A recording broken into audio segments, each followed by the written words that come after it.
నీ ఆర్థరైటిస్ అంటే అందరికీ తెలిసనే అనుకుంటున్నానండి. ఒక వయసు దాటిన తర్వాత మోకాలు అరిగిపోవడం అనేది రెగ్యులర్గా చూస్తూ ఉంటాం. అండ్ దీనికి మోకాలు మార్పిడి ఆపరేషన్ చేస్తామన్న సంగతి కూడా అందరికీ తెలిసిందే. అరిగిపోయిన మోకాలు పార్ట్ మనం తీసేసి దాని ప్లేస్లో ఆర్టిఫిషియల్ జాయింట్ పెడుతూ ఉంటాం. సో దీన్ని టోటల్ నీ రిప్లేస్మెంట్ సర్జరీ అంటాం. అయితే యూనికాండైలర్ నీ రిప్లేస్మెంట్ సంగతి ఏంటో తెలుసుకుందాం. ఇది మీ మోకాలు జాయింట్ అండి. దీన్ని లేటరల్ హాఫ్, దీన్ని మీడియల్ హాఫ్ అంటారు, 2 భాగాలుగా డివైడ్ చేసుకుంటే.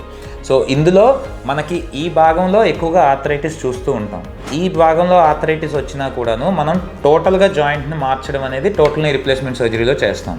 బట్ ఇప్పుడు లేటెస్ట్గా మనం హాఫ్ రిప్లేస్మెంట్, అంటే ఏ పార్ట్ అయితే అరిగిపోయిందో ఓన్లీ ఆ పార్ట్నే మనం మారుస్తాం. దాన్ని యూనికాండైలర్ నీ రిప్లేస్మెంట్ సర్జరీ అంటాం. సో దీనివల్ల మనకు మెయిన్ అడ్వాంటేజ్ ఏంటి అంటే సగమే మారుస్తాం కాబట్టి చిన్న ఇన్సిషన్లో మనకు అయిపోతుంది, నొప్పి తక్కువ ఉంటుంది.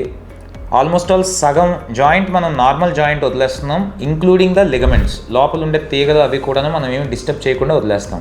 సో ఏ పార్ట్ అయితే అరిగిపోయిందో ఆ పార్ట్ ఒక్కటే మనం తీసి more than half of the joint మనం న్యాచురల్గా ఉంచడం వల్ల పేషెంట్కి సర్జరీ తర్వాత వాళ్ళు పనులు చేసుకునేటప్పుడు న్యాచురల్ జాయింట్ ఫీల్ వాళ్ళకి ఎక్కువ ఉంటుందండి. సో వీళ్ళ రికవరీ కూడా చాలా చాలా బాగుంటుంది. మామూలుగా టోటల్ రీప్లేస్మెంట్ సర్జరీ చేసుకున్న వాళ్ళకి కింద మాటం వేసి కూర్చోవద్దు, మెట్లు ఎక్కకూడదు, ఇవన్నీ చెప్తూ ఉంటారు. బట్ ఈ పర్టికులర్ సర్జరీ అయిపోయిన తర్వాత కింద మటం వేసుకొని కూర్చోవచ్చు, ఈవెన్ ఇండియన్ కమోడ్లో స్క్వాట్ చేసి కూడా కూర్చోవచ్చు.